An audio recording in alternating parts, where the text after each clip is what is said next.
Hi friends, எல்லோரும் எப்படி இருக்கீங்க? இன்றைக்கி என்னுடைய வீட்டில் ஒரு தக்காளி தொக்கு பண்ணலான்னு காலையிலேருந்தே நினச்சிட்டே இருந்தேன். எனக்கு இப்போ தான் டைம் கிடச்சிது. சரின்ட்டு அதுக்கு தேவையான பொருள் பூரா வெட்டி வச்சிட்டேன். அதுக்கு தேவையானது இந்த சின்ன வெங்காயம்னாலும் சேர்த்துக்கலாம், இல்லை பெரிய வெங்காயத்தை 2 கட் பண்ணி சேர்த்துக்கங்க.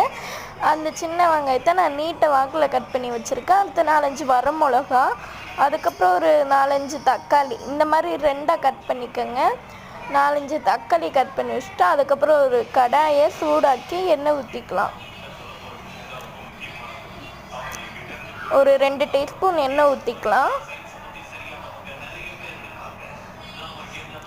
இப்போ பாருங்கள், எண்ணெய் சூடாயிடுச்சு. இதுக்கு மெயினான தேவைப்படுற பொருள்னால் அது இந்த தட்டு தான்.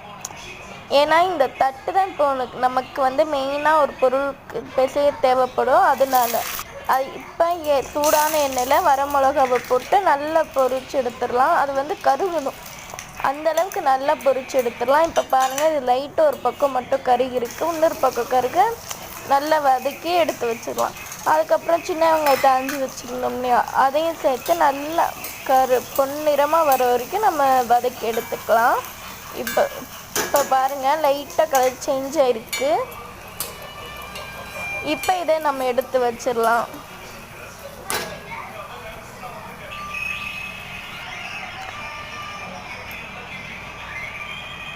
அதுக்கப்புறம் தக்காளியும் சேர்த்துக்கலாம். தக்காளி ஃபஸ்ட்டு படுக்க வாட்டில் போடுங்க, ஏன்னா அப்போ தான் உள்ளே இருக்க அந்த எண்ணெய் பூரா தக்காளிக்குள்ளே போய் தக்காளியும் சீக்கிரமாக வெந்துடும்.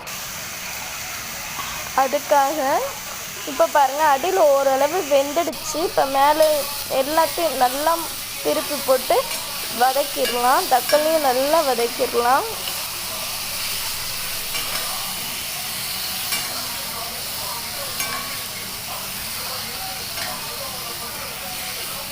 இப்போ பாருங்கள், நல்லா வதக்கியாச்சு. இப்போ அதை இறக்கி வச்சிடலாம். இறக்கி வச்சுட்டு கொஞ்சம் காரட்டும்.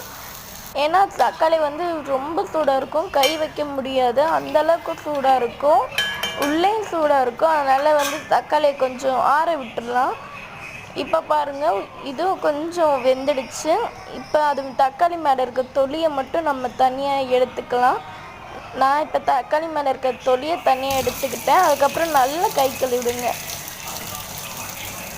சோப்பு போட்டு கூட நல்லா கை கழுவிடுங்க. அதுக்கப்புறம் இந்த தக்காளி, வெங்காயம், இந்த வரமிளகா இது 3ஐயும் சேர்த்து நல்லா பிசைஞ்சிடுங்க இந்த மாதிரி. அதுக்கப்புறம் 1/2 ஸ்பூன் உப்பு, இதையும் சேர்த்து நல்லா வதக்கிடலாம். அதுக்கப்புறம் கொஞ்சோண்டு மல்லித்தலை, லாஸ்ட்டில் கடைசியாக கொஞ்சோண்டு மல்லித்தலை, அதையும் சேர்த்து சூடான சாப்பாடில் இந்த மாதிரி வச்சு சாப்பிடு.